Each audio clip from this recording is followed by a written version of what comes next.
So this section is really going to be about the intersection of building codes on renewable energy. We have several great speakers, and it's fantastic that it's people who are very much in the industry, and I'm looking forward to learning along. Our first speaker is Carolyn Horner. She's a senior environment development planner at the North Central Texas Council of Governments Environment and Development Department. She's a project manager for NCTCOG, Regional Stormwater Management Programs, Regional Building Codes Program, and oversees the Center of Development Excellence. She previously served as a planning director for the city of Hutto and in the Austin metro area, and she's a member of the American Planning Association and certified by the American Institute of Certified Planners. We also have Jason Vandeveer. He is a code program manager for SPEER. And refused to submit a bio.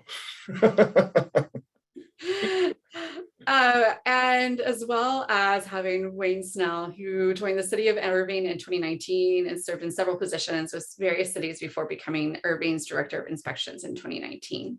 Prior to his calling to the public sector, Wayne spent over a decade in the electrical construction industry. And since 2006, he has served as the building official for a small town, assistant building official for a large city, and director of a medium-sized city before arriving in Irving. He's also served with the North Texas chapter of ICC and currently serves as the director at large for the Building Code Officials Association of Texas. And he's on the Regional Codes Coordinating Committee and the Energy and Green Advisor Board Chair for the North Central Texas Council of Governments. And my goodness, Wayne, that's amazing that you made time for this roundtable today. And I can vouch for Wayne and the city of Irving.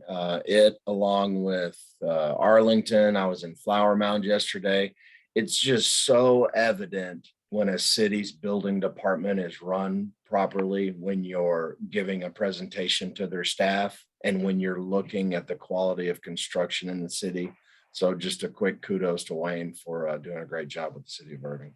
Thanks, Jason. Let me know where to write that check. Right. And then we have Bailey Mueller, who joined the Transportation Department of the North Central Texas Council of Governments in January 2016. She currently serves as a senior air quality planner. Much of her work falls under the Dallas-Fort Worth Clean Cities Coalition, the local chapter of Department of Energy program, focused on increasing energy efficiency in the transportation sector. Her responsibilities include focus on electric vehicles and infrastructure and local government policy and community readiness. So with that, as you see, the pictures are lined out in the slide. That's how the presentation will be progressing. And we are going to have such a great in-depth on codes and the focus with a renewable energy. So I'm going to go ahead and I'll be doing the slides for you, Carolyn, and you just let me know when you want me to progress them. As Sean mentioned, one of the programs I oversee here at COG is the Regional Codes Coordinating Committee. This is one of our oldest committees. It's been around since the 1960s when COG was created.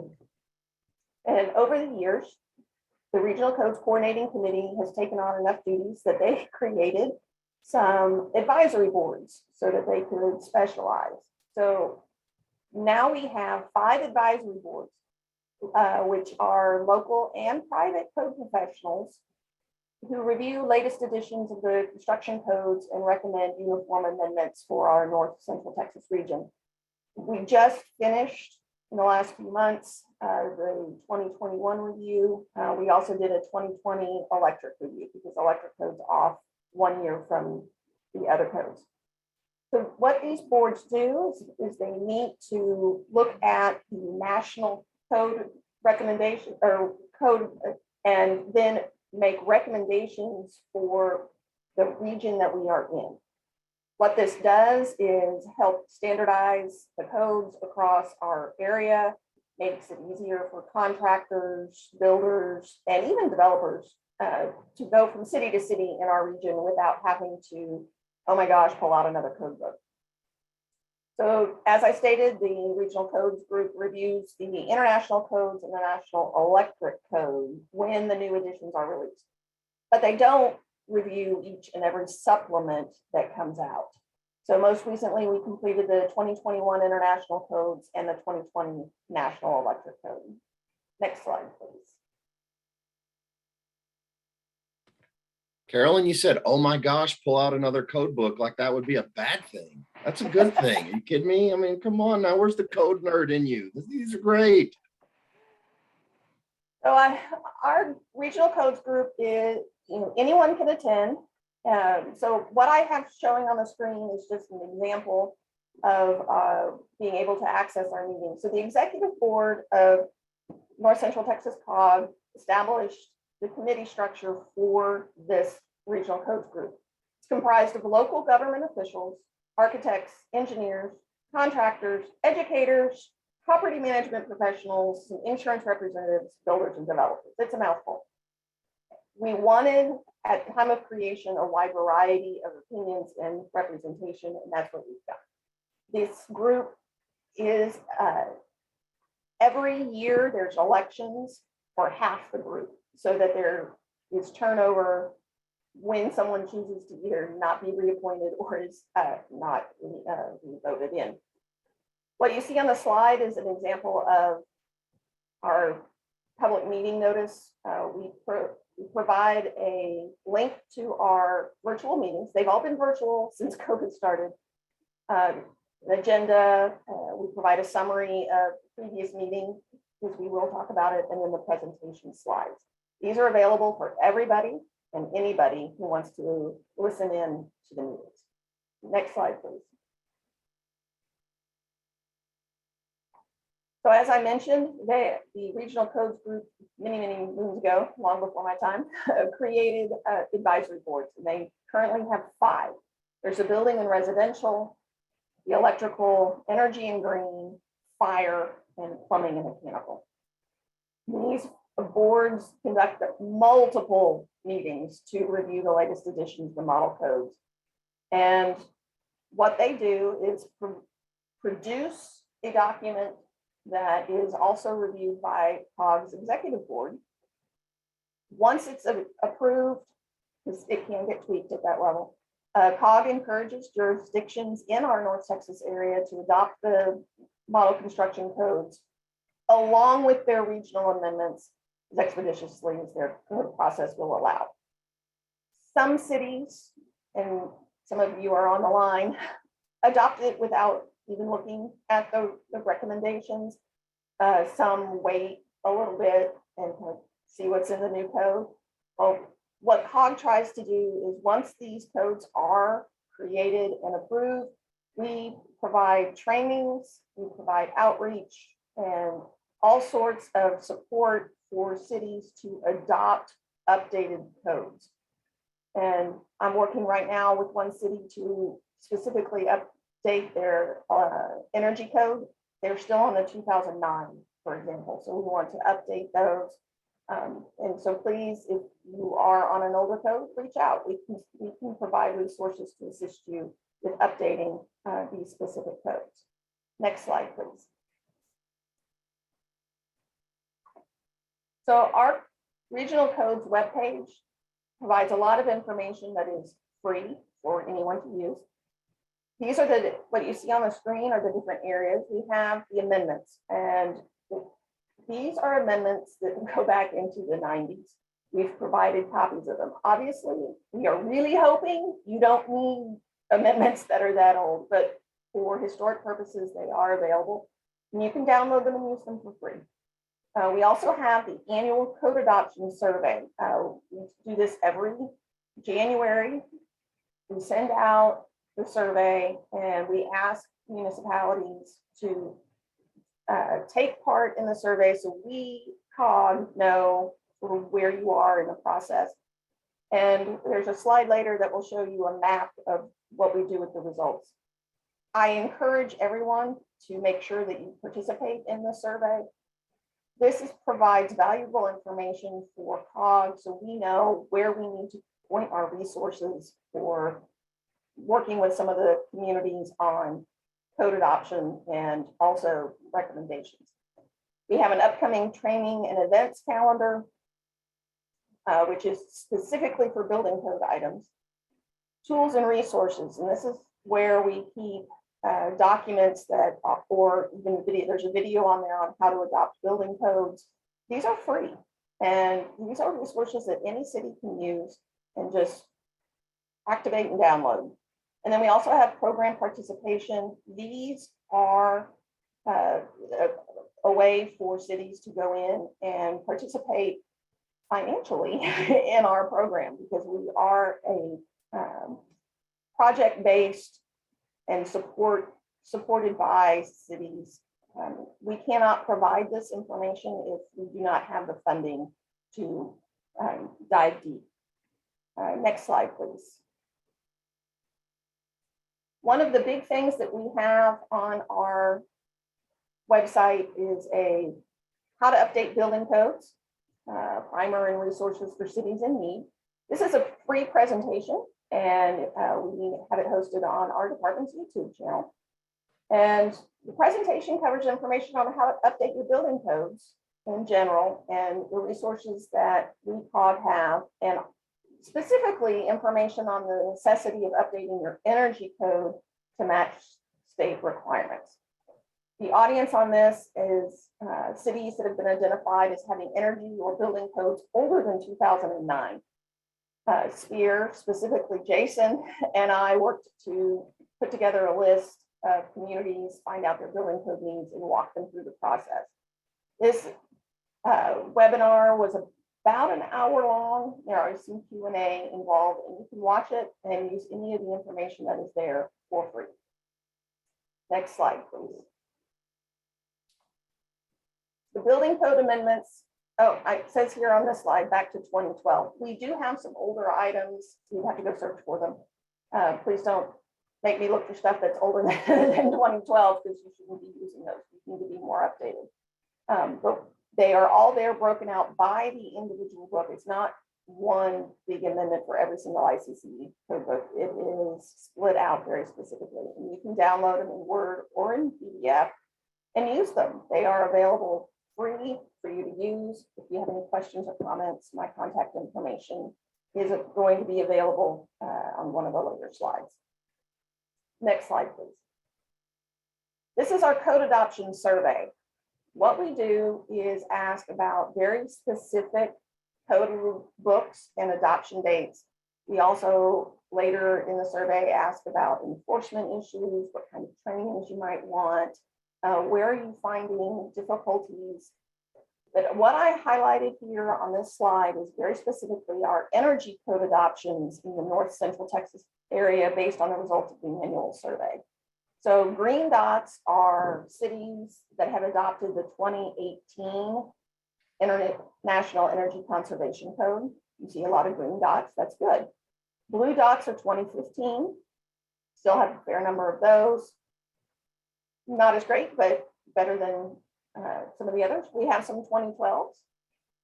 2009s, you see a couple of those. And then there's actually a couple of cities that stated on the survey they do not have an energy code adopted per ordinance. It makes you wonder what they're using. We do ask that, but not everybody responds with the specifics. I think sometimes, Carolyn, on that, what they do probably is, now granted, they might ignore chapter 11 of the IRC and chapter 13 of the IBC. But if you don't amend chapter 11 of the IRC, that is a carbon copy of the residential energy code. And then if you don't amend chapter 13 of the IBC, that references the International Energy Code. So it effectively establishes the same edition of the IECC for commercial construction. And it's kind of interesting. You see it on some of those smaller towns who maybe they don't really kind of quite understand how the code works, or perhaps they don't read the code before they adopt it, because you will find some cities that have adopted an edition of the IRC and they didn't amend chapter 11, and then a different edition of the energy code. Well, if you have that in effect, you have two conflicting codes adopted. And when you have two conflicting codes adopted, at least in my opinion, I mean, I'm no attorney and didn't even stay at a Holiday Inn Express last night or anything. But to me, the more stringent would apply. So if you've adopted, for example, the 2021 IRC and didn't amend Chapter 11, and you've adopted the 2015 Energy Code, you've effectively adopted the 2015 Energy Code and the 2021 Energy Code through Chapter 11 of the IRC. So to me, the 2021 Energy Code would apply. But that anyway, I apologize. I get into the weeds when we start talking about codes. No problem, Jason. But that is something that this survey does help COG identify, is where there is some confusion on what code do we have and what did we adopt. And that is where COG then tries to find opportunities to assist and meet with building officials. Usually it's building officials, but sometimes others, to talk about what's needed to update or clarify ordinance needs and code adoptions. And we are currently working with some smaller cities. We have a program through CECO to help cities with their energy codes, but if you need help with a building code, we will also assist you with that. But this information, the building code information, is all available on our website. We have our regional codes committee, which meets quarterly. The advisory boards are no longer meeting on a regular basis because they've already done their work, but they meet on basically a 3-year cycle. If anyone is interested in joining in or participating, please let me know. I'm always interested in finding new voices for the committee. I believe the last slide that I have is some contact information. You'll notice we do have a YouTube channel. In addition to that primer video, there are some other environment related items on there, especially some stormwater videos. But I do want to point out we have our own YouTube channel if you would like to subscribe to that and see it's free. And so you can see our videos that we have. And Sean, that is what I have for today. I look forward to any questions. Thank you, Carolyn. There's already a few questions that are on Slido. Again, just go to www.slido.com and then the code is in the chat. Now we're going to go to Jason. You have, probably about 8 minutes to talk about the status of codes in Texas. Good luck keeping me to 8 minutes. I mean, that's you be ready to just mute me when I get to about 20. Okay. And it says I can't share my screen while you're sharing. So if you'll stop the share, I'll share mine real quick and then give it right back to you. And Jason, I don't know if you realize, but it looks like you have a lamp coming out of your head. Oh, that's awesome. That's like a old school Devo hat. That's great. I love that. So going to talk a little bit about the status of codes in Texas. And I guess since I gave Wayne some props earlier, would like to give Carolyn and the NCTCOG some props as well. They are always so nice and open their facilities. In fact, this afternoon, I will be seeing her in person and we will be going 2.5 hours all about the 2021 residential energy code and doing a little test prep for inspectors studying for it. So briefly, that's what I'll be talking about today is just kind of the status of codes in Texas. This is me over here on this primitive think tank for sure, as these other two guys. This is Sean with her detailed notes and me over here on the right. So let's talk about the status of codes in Texas. Well, 2021 is the most recently published energy code.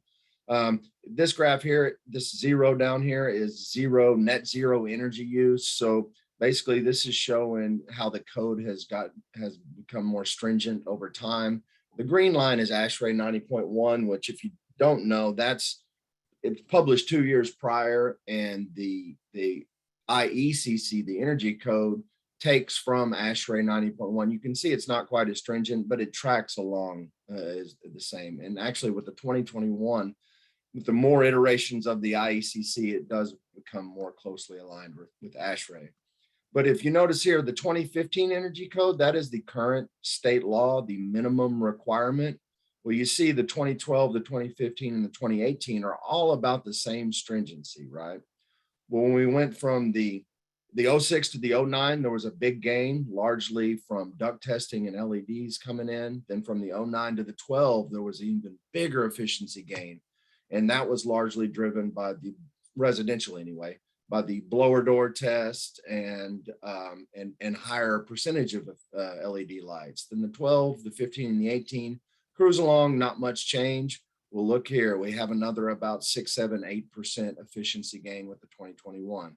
Whenever you have a significant efficiency gain, that's when you are just going to see some paradigm shifts in construction practices. You're not going to be able to do things the way that you always have done them necessarily. So with the 2021, there were a handful, 114 changes that came in. A lot of them dotting I's, crossing T's, some definitions, but over 20% of them actually are going to save energy in buildings. And you'll hear now, oh, it's just so hard to build to. It's so expensive. You're going to price all these people out of homes.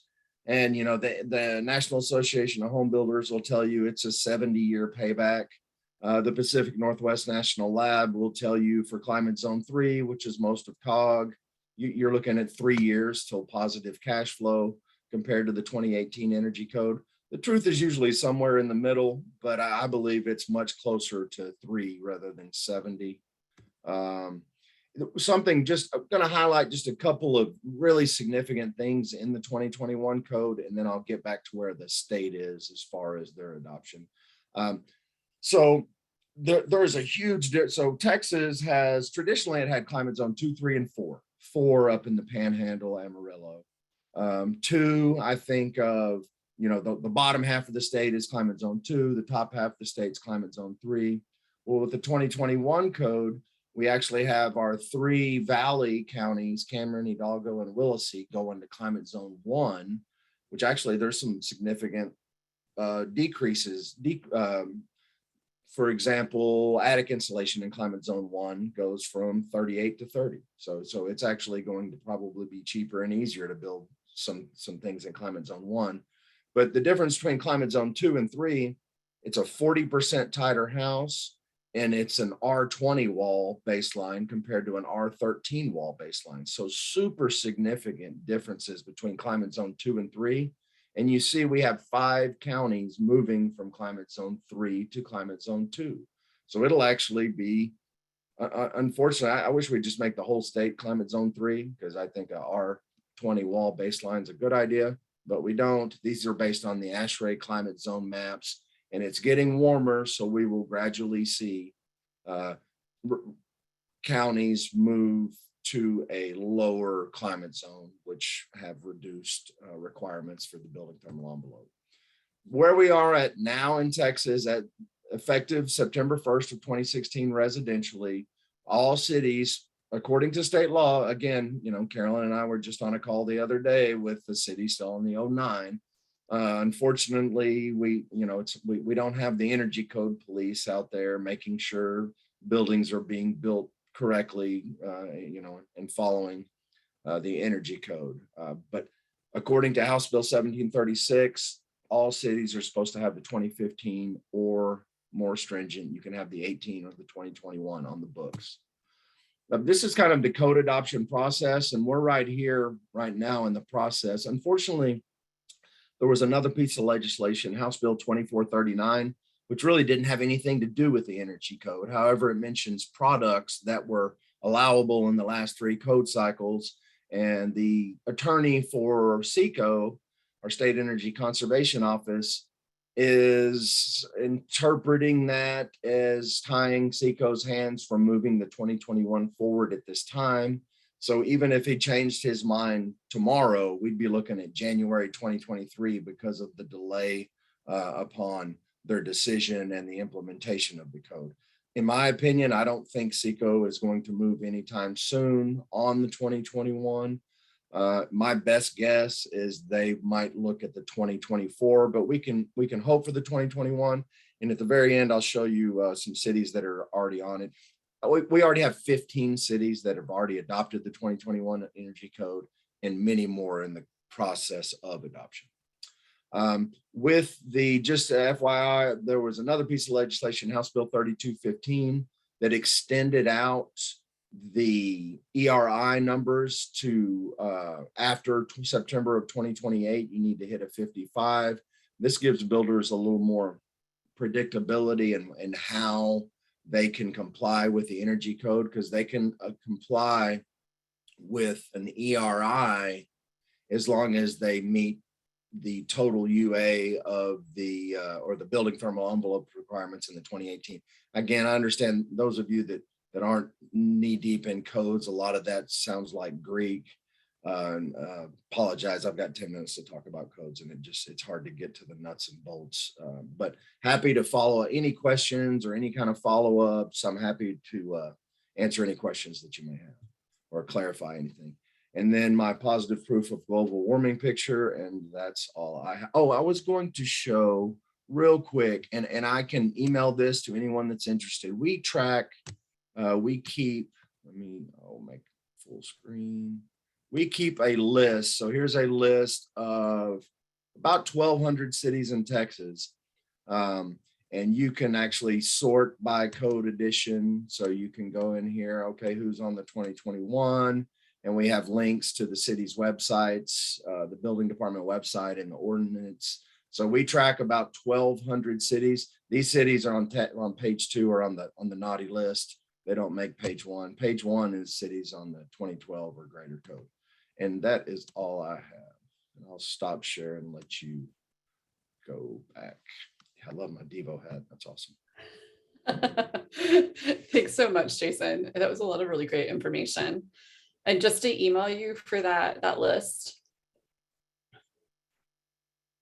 You already need. Sorry, I was muted. Yes, yeah, they can shoot me an email. I'll be happy to send them a copy. Okay. Isn't there a link that I can also maybe put in the chat on the website? Yeah, I'll find that and put it in the chat. Good idea, Liz. It's not quite as updated. We keep a continual list, but we also about every month or two will update the list on the website. But I'll throw that in the chat. That would be easier than an email. Yes, thank you. All right. Our next speaker is Wayne Snell. All right, thank you very much. Hope everybody can hear me. So this item is, I'm going to talk about the Appendix RB that is found in the International Conservation Code. At COG, one of the things that we do is, as mentioned prior, is review codes and make our recommendations. But what we don't do is make recommendations or review the appendices, because these are items that do require to be adopted in addition to the code. You have to intentionally adopt these provisions if you want them to be codified into your ordinances. Today, this opinion paper, what I'm going to talk about is in regards to preparing residential properties for solar energy. And to talk a little bit about the solar energy, like many of us, it's a critical component of construction if we want to achieve certain climate goals in the future. Even with clear targets that are provided to us from, excuse me, from cities and states as we move towards cleaner energies, as we continually talk about, distributed solar continues to play a role in meeting those goals, and allowing for the future proofing of new construction is vital. Buildings that are able to have solar generation, at the end of the day, that solar generation, outside of what it costs, does lower monthly utility bills through its production and its use when it's on site for that particular on-site energy demands. And then if you include batteries and things of that sort, it definitely provides us a dedicated source of energy to use and store as we need, especially during grid outages as we faced in the past year for various reasons, whether it's an ice storm, if it's too hot, etc. And having requirements for solar-ready infrastructure and residential construction, this creates an opportunity for the consumer to have a choice. And this allows a consumer the ability to remove some of that high potential cost for retrofitting an installation once construction is completed. So talking about, quickly on these clean energy things, most of them promote some form of adoption of a solar or renewable energy building code requirement. If you take organizations such as SoulSmart, they look heavily when it comes to categorizing cities from a certification perspective when appendices such as this are adopted. And by harnessing the heat and the sunlight, the sun rays, this is a method to reduce energy consumption of a building. And like they state in the energy code itself. So how does this help us? How does this amendment help us? While solar may not be installed as part of new construction, I mean, most of the time we don't see solar going in when a home is built. But having the foresight to plan the work that's going to take place if solar's put in, it makes for the future solar installation feasible for that particular consumer or homeowner and at a much less cost to install. And then taking from the appendix itself, I took a little excerpt and it specifies at the top of the amendment, although Appendix RB does not require solar systems to be installed for a building, it does require the space for installing such systems. Providing these pathways for connections and requiring an adequate structural capacity for the roof system to support those systems.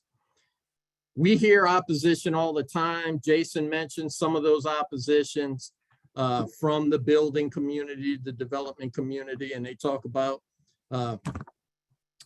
all the costs that increase the project, cause erroneous costs that will price less affluent home buyers out of the market.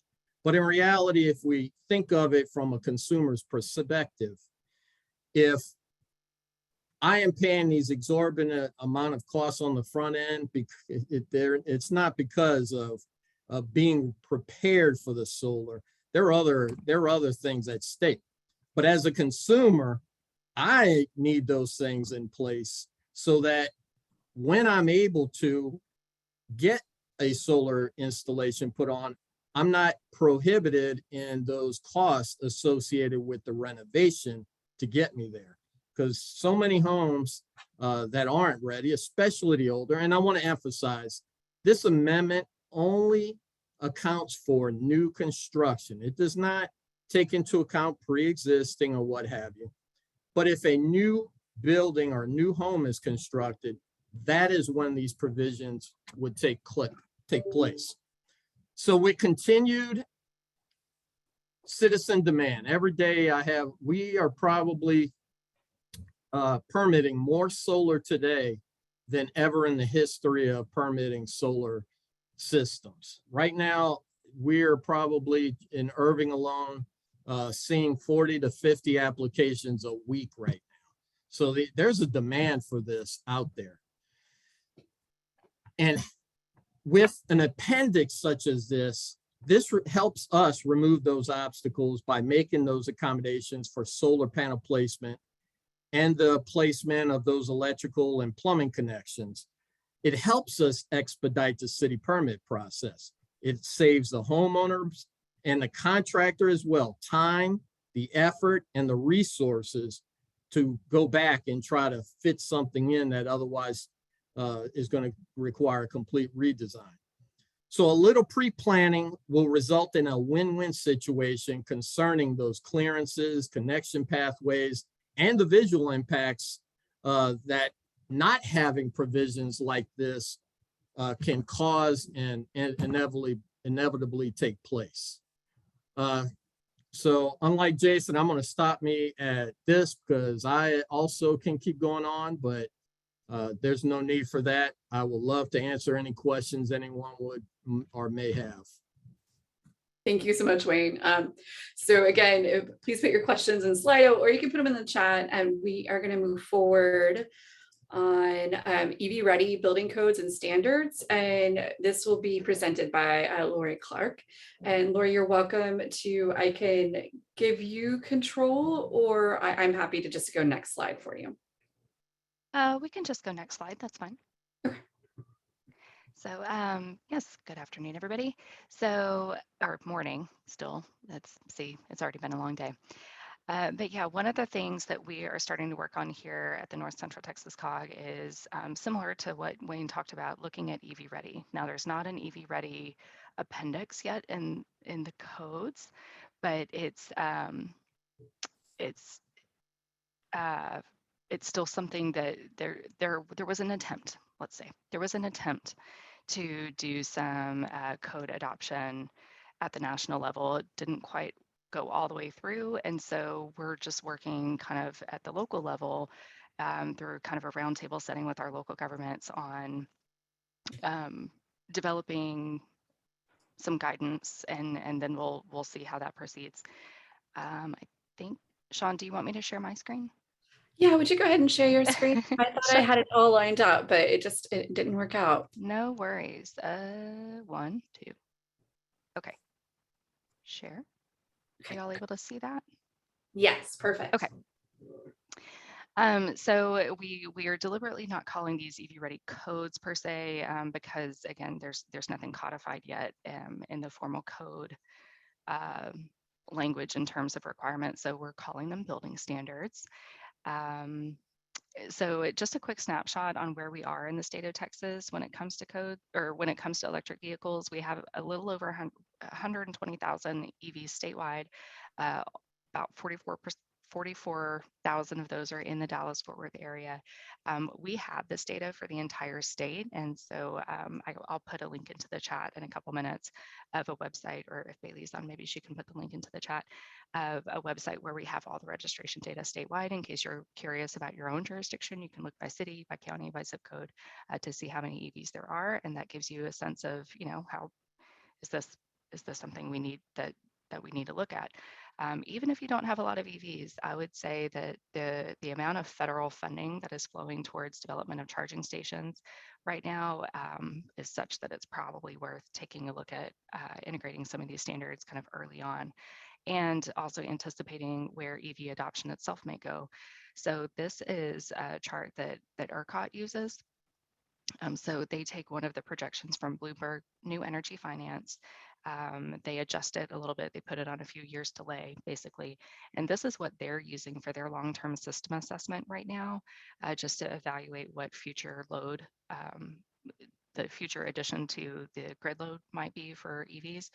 And so you can see right now in 2020 and 2021, we're way down here with just a couple percentage points of EV adoption. But they're forecasting that by 2037, over 70% of buses will be electric.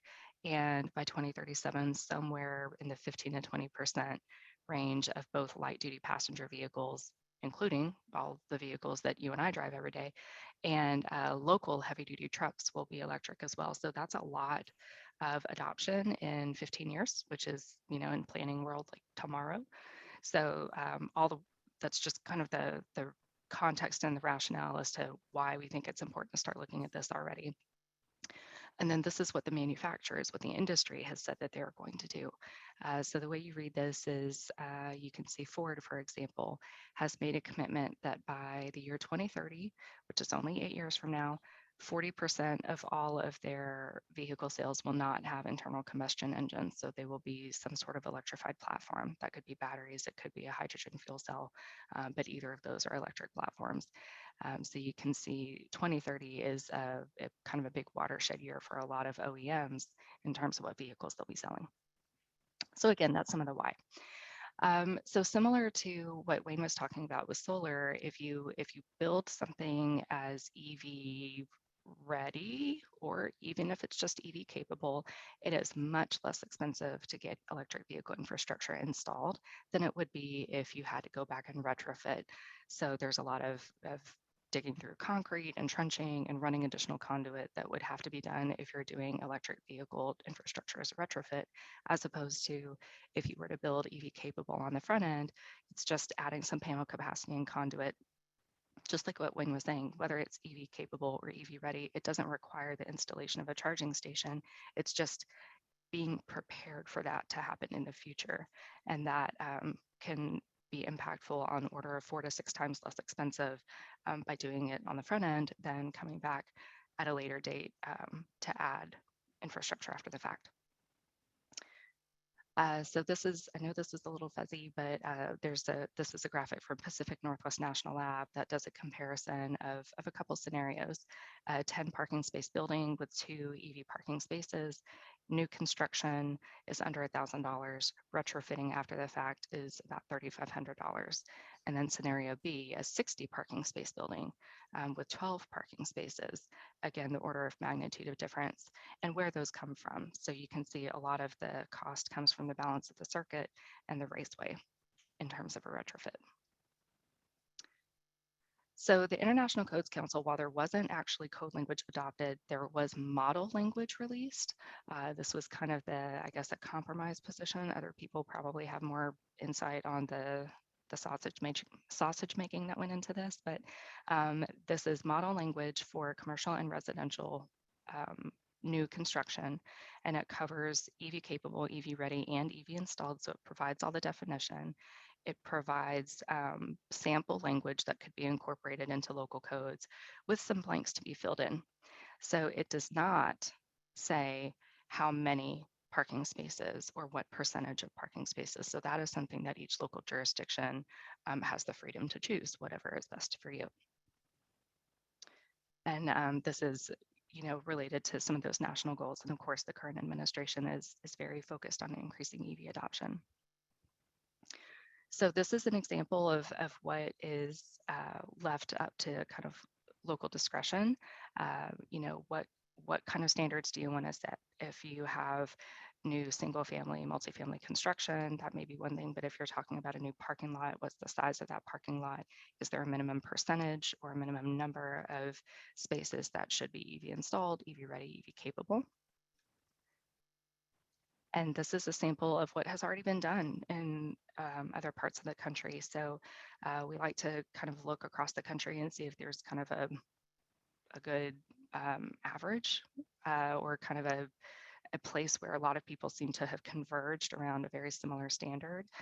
Certainly single family, multifamily, and commercial are all very different, but we are very sensitive to not wanting to reference California only, right? Like we know that doesn't play well here, but you can see that there are standards that have been adopted in Georgia and in Utah and in St. Louis, Missouri. So it's not just the Californias, it's not just the New Yorks that are starting to look at this. And with the growth that we see in electrification in Texas, Texas is forecasted to be one of the states where EVs grow the most. I think last year we were ranked 3rd nationally among the 50 states in how many electric vehicles were sold. So again, something to kind of help future-proof new construction. So what we're doing locally in terms of our next steps is we've got this roundtable of local governments that I mentioned at the beginning, excuse me, where we're having conversations about what should those numbers be, how many parking spaces in which category, hoping to leverage that ICC language. And the reason we're having that roundtable is to encourage consistency around the region. As a council of governments, of course, we believe in local control, but we are also sensitive to the fact that the private sector, as it moves from one jurisdiction to the next, if the rules are constantly changing, that makes things more expensive, it makes things more costly, it causes more delay. So if we can increase consistency, that's a good thing. So we're engaging local governments in developing that guidance. And so that will be a guidance document. And we may look at our Regional Transportation Council, which is the policy board for us as the Metropolitan Planning Organization. we may look to them to see if they're interested in adopting a policy position about whether our local governments should incorporate some sort of EV ready something, whether it's going all in on code language or just some sort of standard or best practice. So that is still to be determined, but that's what we're thinking. So if anybody wants to come along with us, even if you're outside of the North Central Texas COG region, we would love to have you. And so with that, that's all I have. You've got our contact information, so you can email Bailey, bmuller@nctcog.org, or myself, and we'd love to get you added to that working group if you like. Roundtable group. Thank you I so will much, stop Lori. sharing. Okay. Thanks so much for your presentation. It was a lot of great information. So I'm going to present to you all the questions that were asked, and we can kind of have go through those questions.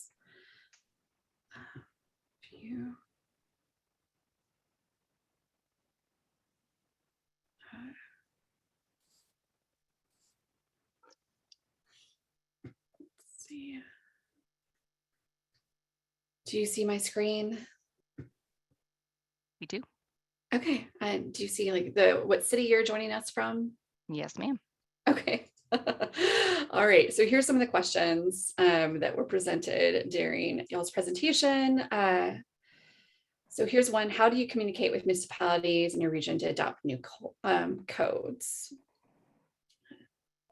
Sean, this is Carolyn. I've provided a couple of answers. So we communicate, and one of them showing right there, we communicate, we start with a mass email or some kind of an announcement, but we also partner up with providers or cities to hold training events to spread the word. We also really encourage our committee members to spread the word through both their work and any of the organizations, such as the Building Officials Association of Texas, also known as BOAT, getting the word out through them. Okay, and Jason, if you're still on the line, how do you communicate? Well, I mean, I'm happy to communicate however the communicatee would prefer. Email is great, but phone calls and, I mean, I'm sorry, I was, however's fine. Phone, text, email. How do I communicate? Is that what you asked me? Yeah, you have an email kind of list. You have a listserv too that you reach out to different communities. Yeah, I have about 4,500 or so folks in our codes, which we'll be transferring over. But yeah, no, it's I send maybe one email a month for webinars and training opportunities, but typically through email. And I mean, I do a lot of one-on-one type communication, answering questions or advising cities, the building official or a particular plan reviewer, but whatever works best for y'all works for me, as long as it's not new technology. For the roundtable participants, do you have any other questions you'd like to ask right now in relation to the presentation?